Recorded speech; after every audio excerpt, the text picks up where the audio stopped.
History often paints ancient Greece as a realm of flawless marble and invincible heroes, but the reality of 479 BCE was incredibly grim. The most glorious city of the ancient world had been reduced to a smoldering pile of ash. A massive super empire was marching relentlessly across the continent. Their target was the complete eradication of a fragile, radical new political experiment called democracy. The Persian king had retreated, but he left behind his most ruthless general, Mardonius. He was a master of psychological warfare, in command of a highly disciplined, elite war machine. Mardonius knew the Greeks hated each other bitterly. He began offering individual cities total amnesty, immense wealth, and new lands if they surrendered. Some major powers, like Thebes, eagerly took the deal. The Greek alliance was fracturing from the inside. Distrust was spreading rapidly, threatening to do the Persian army's job for them. This map shows the Isthmus of Corinth. The Spartans wanted to hide behind a massive defensive wall right here, leaving Athens to burn. But if Athens fell, the Persian navy would simply sail around the wall, landing troops behind it. Hiding was strategic suicide. A united, decisive front was their only option. Reluctantly, a squabbling coalition of free Greeks unified under the command of a Spartan named Pausanias. Tens of thousands of heavily armored Greek hoplites began to march north.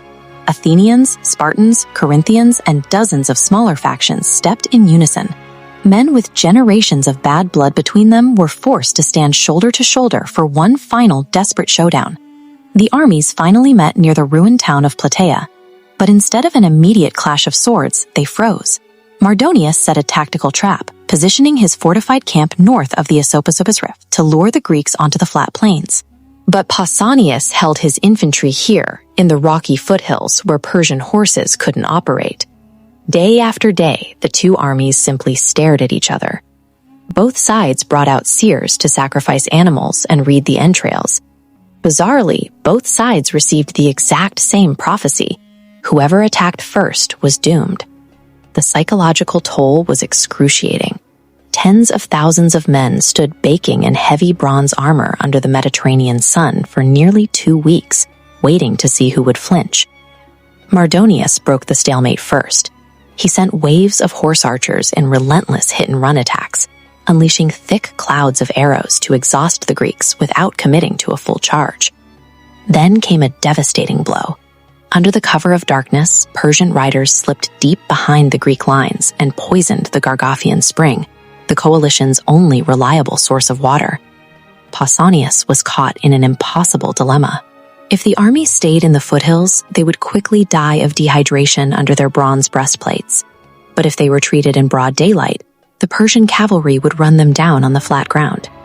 He ordered a highly risky solution, a flawlessly coordinated night withdrawal over the broken terrain to secure a new water source before dawn.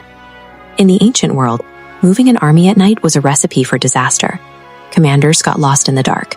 Stubborn Spartan units flatly refused to retreat, viewing the order as cowardice.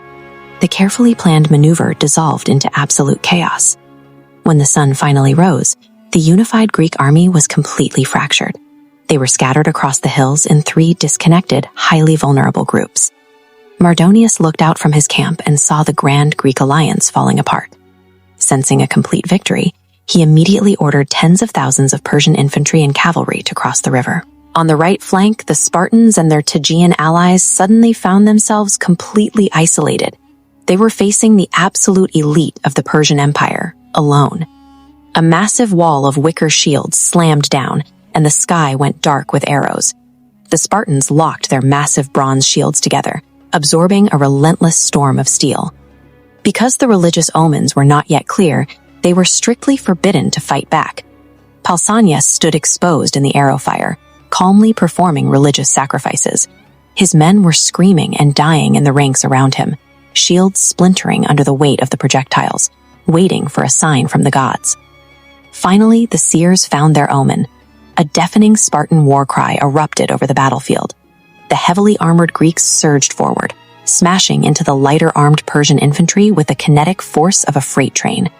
This charge was born of pure desperation. It was the explosive, violent release of months of fear, agonizing thirst, and boiling rage. The battle collapsed into hand-to-hand slaughter. The long Persian spears shattered against the thick Greek shields, and the heavy bronze armor and sheer physical strength of the hoplites began to tear the Persian lines apart. Deep in the chaos, Mardonius was fighting bravely from the back of a striking white horse. A Spartan soldier hurled a rock, or thrust a spear, striking the Persian commander in the head. He fell dead into the dirt. Without their leader, the Persian army panicked.